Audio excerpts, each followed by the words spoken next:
Eddie Mora is a writer trying to make it in New York. For the last few months, he's been living off a book advance and financial help from his girlfriend. The issue is, he hasn't written anything. He keeps writing and deleting, unable to make progress on his book. Most days he drinks at a bar or lounges around in his messy apartment.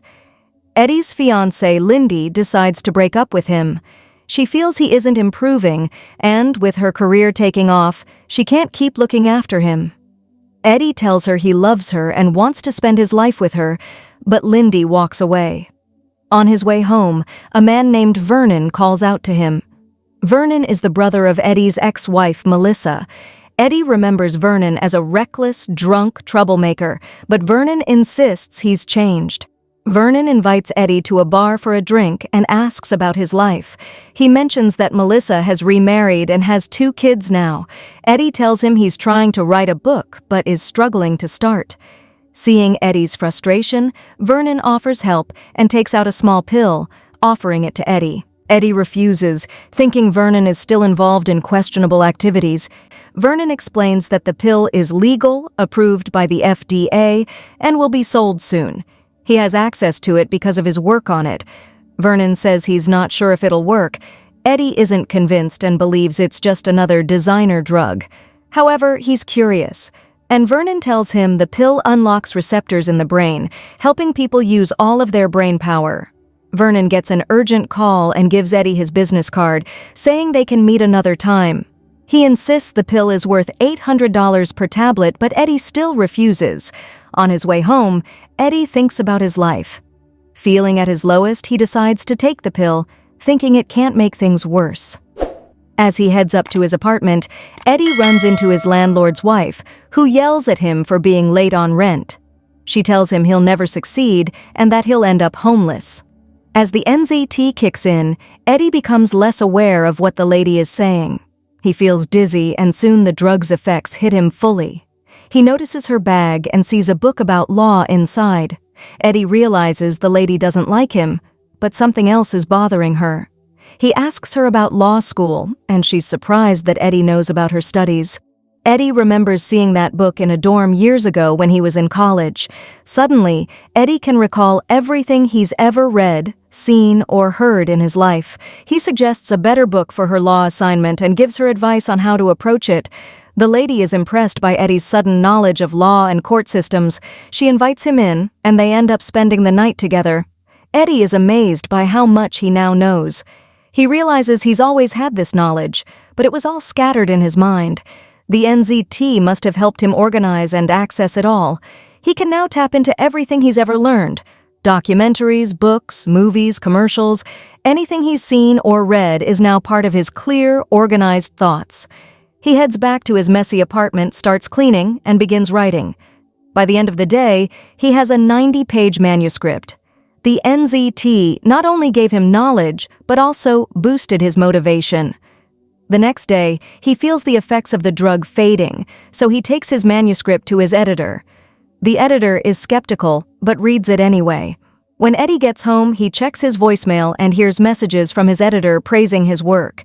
He decides he needs more NZT and heads to Vernon's apartment. When Eddie arrives, Vernon immediately understands what he wants. Eddie notices bruises and scratches on Vernon's face and asks about them, but Vernon avoids the question. Vernon admits that he lied about the NZT being legal and approved by the FDA, but Eddie still wants more. Vernon asks Eddie to run some errands, and Eddie agrees, thinking it's the only way to get the NZT. When Eddie returns to the apartment, he finds the door broken open. Inside, he sees that the apartment has been ransacked, and Vernon is lying on the couch with a bullet wound in his head. Eddie quickly calls the police, but realizes he must find the NZT before they arrive. He searches the apartment and finds a stash of NZT, along with a list of Vernon's clients and some cash. At the police station, Eddie is questioned and receives a call from Melissa. The police inform him they'll be in touch, and Eddie heads home. He takes another NZT pill, and his creativity starts to flow. Using Vernon's money, Eddie gets a new haircut and clothes. He begins working out, and within 4 days, he finishes his book. He learns to play the piano in 3 days and finds he can pick up any language just by listening. Eddie becomes more confident and outgoing, impressing everyone with his new skills. His shyness disappears, and he starts feeling like he can achieve anything he sets his mind to. Eddie has a realization and suddenly knows what he needs to do. He decides to try stock trading. He meets Kevin, a Wall Street broker who becomes his gateway into the stock market. Eddie starts reading up on stock trading and watches the market closely. With the help of NZT, he turns Vernon's remaining $800 into $2,000 in just one day. The next day, his account grows to $7,500. He realizes he needs more money to keep growing, so he turns to a loan shark, Gennady, for a loan. Gennady agrees, but warns Eddie that he must pay back on time or face serious consequences. Eddie accepts the risk, confident he'll pay Gennady back quickly. The next day, Eddie goes to Kevin's brokerage firm, buying and selling stocks. Within 2 weeks, Eddie grows his account to over $2 million. Word spreads fast, and soon Kevin calls, telling Eddie that a major Wall Street tycoon wants to meet him. That evening, Eddie has dinner with Lindy and shares how much his life has improved. Lindy is impressed and proud of the changes Eddie has made. Eddie tells her that he just had a wake-up call and decided to turn his life around. After dinner, they go back to Lindy's place and spend the night together. Over the next few days, they reconnect, and Lindy tells Eddie that she wants to be with him again. As they talk about starting fresh, Eddie notices a man watching him from a distance. Later that night, Eddie looks out the window, hoping to spot the man, but sees nothing. Lindy, lying in bed, asks him to join her, but Eddie suddenly finds himself in the hallway. He doesn't remember how he got there, but Lindy notices and invites him back inside for a meal. The next day, Kevin joins Eddie for a meeting with a Wall Street giant. Kevin is nervous, but Eddie reassures him everything will be fine. Carl Van Loon, a Wall Street legend, arrives, and the meeting begins.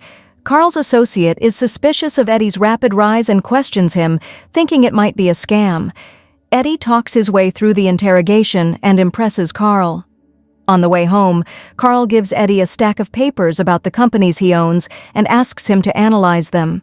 Eddie looks through the documents and realizes Carl is planning a huge merger with a rival company. Carl is impressed, amazed that Eddie figured it out so quickly. He offers Eddie the chance to restructure the deals and asks him to meet again the next day. Eddie accepts the challenge, leaves Carl's limousine, but instead of going home, he starts walking, wanting to absorb as much information as he can. He starts feeling disoriented, finding himself in random places around the city with no memory of how he got there. He ends up at several parties, clubs, and meets different women. Unaware, Eddie is being followed by the strange man he saw earlier. After leaving the hotel, he heads to the subway, where he runs into a group of thugs and gets into a fight.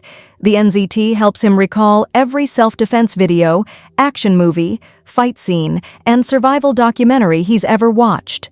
Using this knowledge, he fights off the thugs on his own.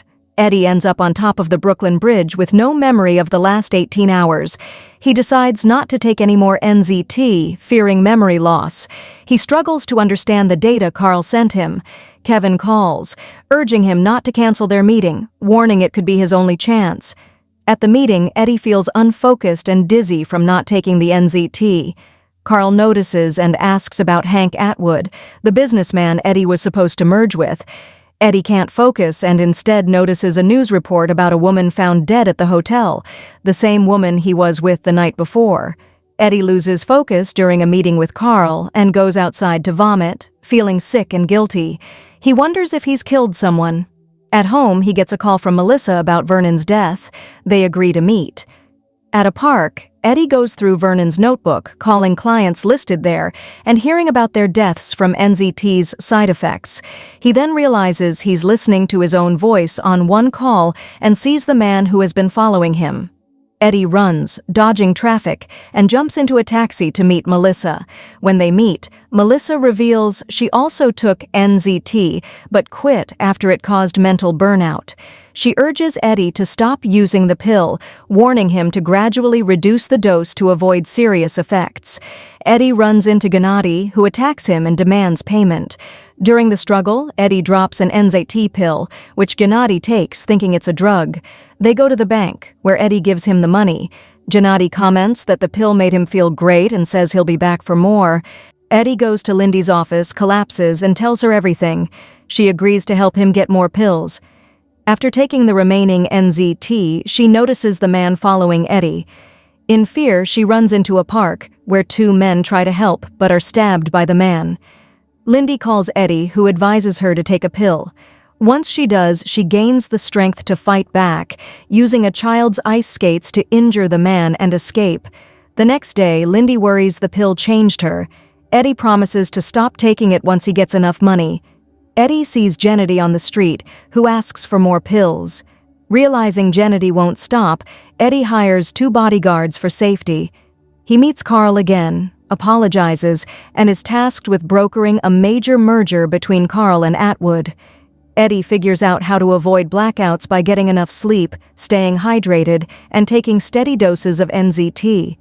He also has custom suits made to hide his NZT and asks a chemist to reverse engineer the pill. After a detective tells Eddie he's a suspect in the model's death, Eddie hires lawyer Morris Brandt, who helps get him temporarily released. Eddie and Carl meet Atwood, noticing his poor health.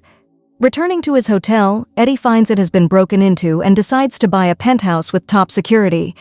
Eddie encounters Gennady, now with bodyguards, who demands 20 more pills and threatens Eddie with the model's death. The next day, Eddie is set to finalize the deal with Atwood, but Atwood is hospitalized. Eddie notices the driver is the man following him. Eddie goes to a police lineup with Brandt, who clears him of suspicion. At Carl's office, Eddie learns Atwood is in a coma and discovers his NZT stash is gone. He receives a package with his bodyguard's severed hands. Eddie hears banging at his door and sees Gennady and his men breaking in. Trapped with no way out, Eddie steps onto the balcony, considering jumping. As his foot slips, he catches himself, trying to recall if he left even a single NZT pill behind. He remembers an old tin container and searches through his belongings, finally finding it. But just as he reaches it, Gennady bursts in, and Eddie trips over a box, losing the pill. Gennady's men overpower Eddie, and Gennady shows him a stronger way to use NZT by dissolving it and injecting it directly into his bloodstream. He explains that this method is more effective and lasts longer. Eddie notices that one of the men has a blind eye. Gennady pulls out medical tools, including knives and pliers, intending to force Eddie to give him more NZT. While the henchmen work on breaking into the safe, Eddie grabs a knife and uses it to defend himself. They struggle, and Eddie manages to defeat Gennady. Lying on the floor, Eddie spots the needle and decides to use it, hoping to get the NZT into his system. It works, and his mind sharpens. Eddie waits for the half-blind henchman to return. When the man flips him over, Eddie spits the syringe into his good eye, blinding him. The other henchman charges in, but Eddie outsmarts him, hiding in another room. He uses a TV to knock the man out.